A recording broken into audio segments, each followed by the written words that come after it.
네, 안녕하세요. 닥터조입니다. 비건 채식을 하시는 분들 계시죠? 비건 채식도 하나의 라이프 스타일입니다. 저는 그래서 존중하고, 또 동물 사랑하는 마음으로 비건을 하시는 분들은 엑스트라로 특별히 더 존경합니다.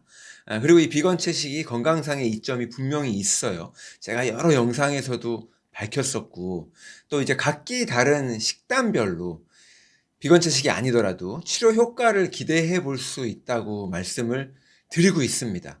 비건 채식의 경우에는 빠르게 염증을 낮추기 때문에 고혈압 환자들한테 적당하죠. 또 염증 문제가 있는 분들은 피부과가 됐든 뭐 관절이 됐든 이게 삶의 질이 개선이 되니까 긍정적인 경험을 한 후에 이 비건 채식의 신봉자가 되기도 합니다. 근데 이 치료 식단이라고 하는 건 장기적으로 할 때는 문제가 생길 수도 있어요. 그래서 어떤 식단이 더 우수하거나 뭐 그런 거는 없다는 뜻입니다. 그냥 나랑 맞으면 되는 거고, 입맛이 맞든 라이프 스타일이 맞든 아니면 내 철학이 맞든. 소식을 하면서 영양결핍이 되는 경우가 많거든요. 근데 그렇지 않고 소식을 하면서 영양소를 충분히만 먹어주면 누구나 다 건강합니다. 거기에다 운동까지 하고 성격도 예민하지 않아서 스트레스마저 없다면, 스트레스가 누구나 다 있죠. 하지만 그걸 잘 해소한다면 아플래야 아플 수가 없죠. 근데 거꾸로 음식을 너무 많이 먹거나 자주 먹는데 그 음식이 대부분이 다 소맥분으로 채워져 있고 과당으로 맛을 낸 그런 음식들이라고 하면, 한마디로 이제 가공식품을 너무 많이 먹는 거죠. 그럼 영양 가치가 거의 없는 음식을 먹고 살기 때문에 문제가 생길 수 있는 거예요. 그러니까 소식을 하면서 그 와중에 영양소를 충분히 먹는 것과는 정반대로 대식을 하면서 그 와중에 영양소가 결핍이 생기는 거예요. 그래서 바꿔 말하면요, 가공식품만 끊어도 건강해진다라는 말이 나오는 거고요. 그래서 비건 채식하시는 분들은 꼭 챙겨 드셔야 하는 영양소들이 있습니다. 이게 하나씩 알아볼게요. 첫 번째가 비타민 B12예요. 이거는 타협의 여지가 없습니다. 절대적으로 결핍이 발생하거든요. 그러니까 꼭 드셔야 돼요. 비타민 B12는 혈액이랑 신경을 건강하게 유지하기 위해서 절대적으로 필요한 영양소입니다. 이게 부족하면 빈혈이 생기거나, 혈액이죠. 그리고 불면증이나 우울증, 이 신경계통에 문제가 생겨요. 그러니까 일주일에 2000 마이크로그램 이상을 꼭 챙겨 드실 걸 추천을 드리고, 60세 이상의 고령층에서는 하루에 1000 마이크로그램씩 드시면 좋아요. 그러니까 비타민 B12는 근데 특이하게 우리 몸에 저장이 됩니다. 그러니까 충분한 양이 저장될 경우에는 뭐 한 2년, 4년 가요. 그동안 필요한 양을 비축을 할 수 있기 때문에 비건 채식을 시작하고 나서 당장은 한동안 전혀 문제가 없다가 서서히 결핍 증상이 나타나기 시작합니다. 예, 그래서 얼른 인지하지 못할 수가 있어요. 그리고 이 비타민 B12를 드실 때는 사이아노코발라민 형태보다는 메칠코발라민 형태로 드시라고 말씀을 드렸죠. 또 두 번째는 오메가3입니다. 오메가3는 이제 세 가지 지방산으로 구성되어 있는 거 다 아시죠? ALA, EPA, 그리고 DHA. 근데 이게 비건 채식을 할 경우에 그중에 이제 DHA가 결핍이 됩니다. EPA도 살짝, 근데 DHA가 더 많이. ALA, EPA, DHA 이게 다 중요하지만 DHA는 이제 뇌랑 눈 건강에 중요하거든요. 뇌에 있는 오메가3의 97%가 DH고 우리 망막에 있는 오메가3의 93%가 DHA예요. 그러니까 비건 채식을 할 경우에 직접적으로 DHA를 섭취하기가 거의 불가능하기 때문에 따로 보충을 해주실 필요가 있습니다.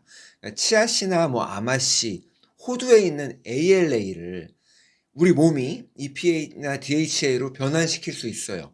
근데 그 변환되는 비율이 굉장히 낮습니다. 그러니까 건강한 성인이라고 하더라도 ALA의 한 8% 정도만이 EPA로 변환이 돼요. 그리고 DH 같은 경우는 ALA, 우리가 먹은 ALA의 한 0, 거의 0에서 최대 4% 정도만 변환이 됩니다. 자, 그럴 경우에 여성 호르몬인 에스트로겐 수치가 증가해요. 남성한테 에스트로겐 수치가 증가해서 좋을 게 없죠. 그리고 여성의 경우 ALA의 한 21% 정도를 EPA로 변환시킬 수 있어요. 그리고 또 ALA 한 9% 정도만 DHA로 변환이 됩니다. 그러니까 여성이든 남성이든 DH 결핍이 나타날 수 있는 거죠. 그러니까 이거는 겨우 생존할 만한 수치예요. 그러니까 건강하기에는 턱없이 부족한 수치입니다. 그래서 비건 채식을 하시는 분들은 최소한 하루에 250mg의 EPA나 DHA를 보충해 주실 것을 권하고 있어요. 예, 비건들을 위해서 생선이 아닌 해조류에서 추출한 오메가3 보충제가 있습니다. 이거 이용하시면 돼요. 그리고 비타민 D. 비타민 D는 우리가 이제 햇빛만 충분히 보면 우리 몸이 만들 수 있는 거 아니냐라고 생각을 하실 수 있지만, 햇빛이 피부를 통과해서 피부 아래에 있는 콜레스테롤과 반응을 해야 비타민 D가 만들어집니다. 콜레스테롤이 충분하지 않으면 아무리 일광욕을 오래 해도 비타민 D가 결핍이 생기는 거예요. 그러니까 예를 들면 마른 오징어를 만들 건데 이렇게 바닷가에 널어놔서 해풍을 맞이하면서 햇빛을 쐬면서 말리잖아요. 근데 그게 아무리 뭐 햇빛이 있고 해풍이 좋아도 오징어를 널어놔야 될 거 아니에요. 근데 비건들은 콜레스테롤, 오징어가 없는 셈이라고요. 그러니까 비타민 D는 면역력은 물론 또 뼈 건강이나 혈관 건강에도 되게 중요한 역할을 합니다. 그러니까 비타민 D는 D2랑 D3 형태가 있어요. D2는 얼고칼시페롤, 그리고 D3는 콜리칼시페롤이라 그러죠. 이 D2는 버섯에 충분하게 들어있는데 그 버섯들도 햇빛을 쬐은 버섯이라야 비타민 D를 충분히 함유하고 있습니다. 우리가 이제 또 겨울철에 특히 충분한 일광욕을 하지 못하고, 한국 분들도 햇빛 쐬는 걸 싫어하시잖아요. 얼굴 탄다고. 그렇기 때문에 거기다가 이제 채식을 할 경우에 콜레스테롤이 턱없이 부족하다면 하루에 2000 IU 이상의 비타민 D를 복용해 줄 거를 권해요. 비타민 D3로. 비타민 D는 지용성 비타민이기 때문에 반드시 식사랑 함께 복용하시는 게 좋습니다. 자, 다음은 철분이에요. 철분은 이제 전반적인 우리 몸의 대사뿐만이 아니라 성장에 중요하죠. 특히 어린이들 성장기 때 되게 중요합니다. 그리고 면역력에도 중요한 역할을 해요. 우리 근육이랑 조직에 산소를 전달하기 때문에 이게 부족하면 빈혈이죠. 네. 두부나 에다마메, 콩, 녹색잎 채소에 충분한 철분이 함유되어 있기는 한데, 이상하게 비건 채식하시는 분들에게 이 결핍이 자주 관찰됩니다. 그래서 검사를 해보셔도 좋고, 아니면 증상으로 관찰을 해보셔도 좋아요. 이 쏜 리서치의 페라솔브라고 하는 철분제는 비타민 C랑 엽산, 그리고 비타민 B12가 함께 들어있어서 흡수율이 높고 시너지 효과를 내기 때문에 비건 채식하시는 분들께 안성맞춤입니다. 이 페라솔브에 엽산이 들어있다고 했는데, 엽산도 해초류에 충분히 많은데 이 미국인들은 해초류를 많이 안 먹어서 비건들에게 엽산 결핍도 되게 빈번해요. 한국 분들은 조금 나을까 싶은데 김 먹고 미역 먹고 하니까. 예. 그리고 다음은 단백질입니다. 비건 채식하시는 분들의 혈중 단백질 농도는 잡식을 하는 그냥 옴니보어 잡식하시는 분들보다 더 높게 나오기는 해요. 근데 이 비건 채식을 하면 살을 빼려고 하시는 분들의 경우, 비건 채식을 하면서 살을 빼려고 하시는 분들의 경우에는 극도로 제한식을 하는 경우가 많거든요. 칼로리 제한식을. 그럴 때 단백질이 결핍되는 경우가 흔해요. 네, 그래서 이 간헐적 단식 하시는 분도 마찬가지예요. 채소 비건 채식하면서 간헐적 단식 하시는 분들, 비건 채식하면서 다이어트 하시는 분들 조심하셔야 됩니다. 콩을 많이 먹어주는 게 단백질 보충에 유리하죠. 네. 그리고 닥터조 스토어에 식물성 단백질 파우더가 있습니다. 그러니까 아무런 맛이 안 나는 무 맛이 있고 초콜릿 맛이 있고, 이렇게 두 가지가 있어요. 단백질 섭취가 부족하다고 판단이 되신다면 고려해 보시면 좋을 것 같습니다. 자, 그리고 비건 전용 소화 효소가 있습니다.